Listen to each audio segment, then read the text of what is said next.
good day, sir. I'm Micaela Gonzalez together with Miss Maria Bautista, and we are the group 2, and we're going to discuss the hyperbolic and non-Euclidean geometry Gauss.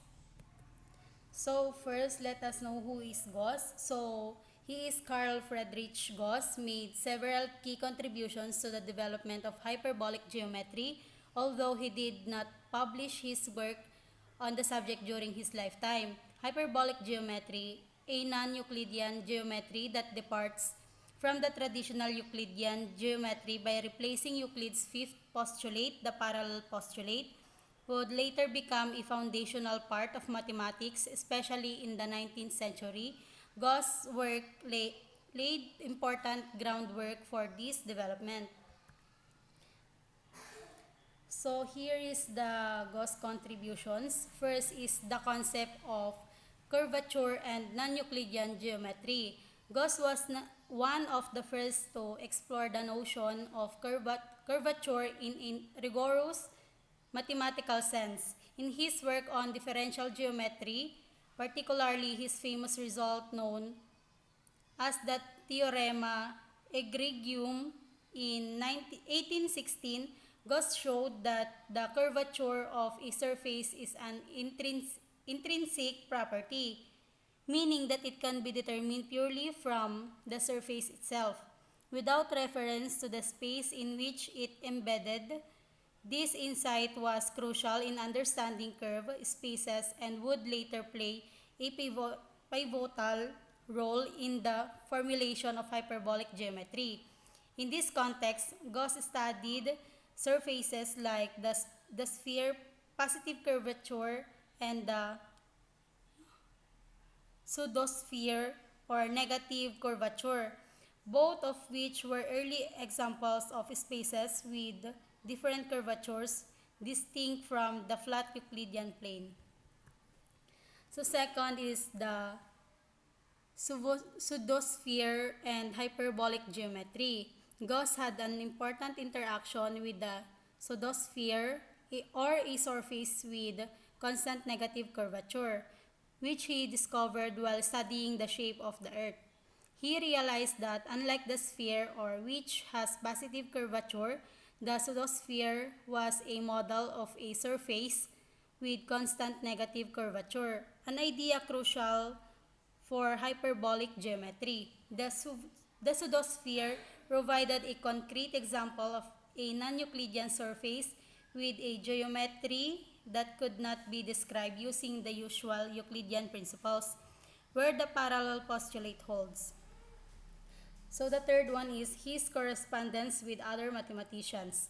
Gauss was in correspondence with mathematicians like Janusz Bolyai and Nikolai Lobachevsky, who independently developed hyperbolic geometry in the 1820s and 1830s, though Gauss never formally published his results on non-Euclidean geometry. He shared his ideas with Bolyai and Lobachevsky, offering encouragement and suggesting directions for further research. This communication is a testament to his indirect but very influential role in the development of hyperbolic geometry. And the fourth one is Gauss' views on the parallel postulate.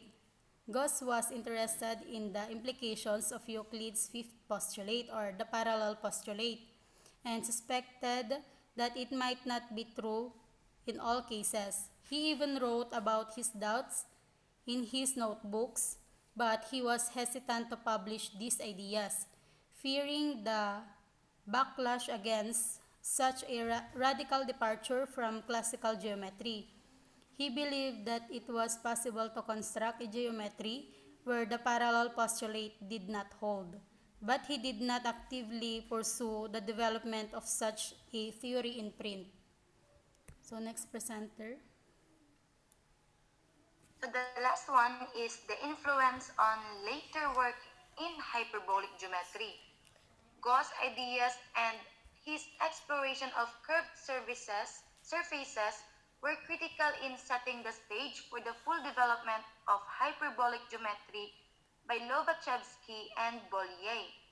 The framework that Gauss helped to establish was later refined by these mathematicians, culminating in the formal understanding of hyperbolic geometry in the mid-19th century. Gauss' studies in curvature and surfaces directly influenced their ideas about a space where Euclid's parallel postulate does not hold, leading to a geometry with negatively curved space. Next slide, please.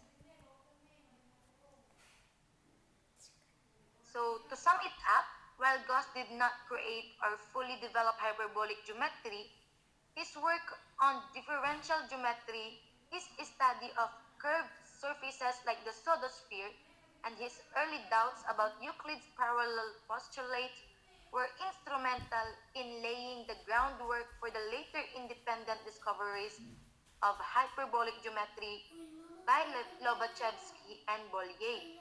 His intellectual curiosity, rigorous methods, and correspondence with other mathematicians have made him a key figure in the history of hyperbolic geometry, even though his contributions were not fully recognized until later.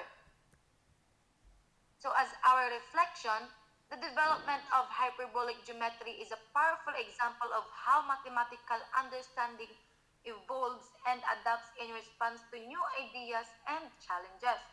In the 19th century, mathematicians like Friedrich Gauss, Nikolai Lobachevsky, and Janusz Bolyai expanded the understanding of geometry beyond Euclid's traditional framework, where the parallel postulate was considered a universal truth. The discovery of non-Euclidean geometry, particularly hyperbolic geometry, have demonstrated that the structure of space could be fundamentally different from what had been previously assumed. This shift not only transformed geometry but also showcased the dynamic and progressive nature of mathematics, where ideas are tested, refined, and sometimes entirely revolutionized. Hyperbolic geometry, with its concept of curved space, have eventually played a crucial role in the development of Einstein's theory of general relativity, showing how mathematical concepts can transcend their original domains and impact our understanding of the physical universe. Beyond mathematics, the development of hyperbolic geometry illustrates the broader philosophical implications about the nature of knowledge and truth. It challenges the idea that mathematical truths are absolute and fixed, showing that mathematical structures can be context dependent and subject to change. This flexibility mirrors the evolution of scientific thought in other fields, highlighting the ever changing landscape of human understanding in both abstract and practical domains. So that's all for today's presentation. And here are the references.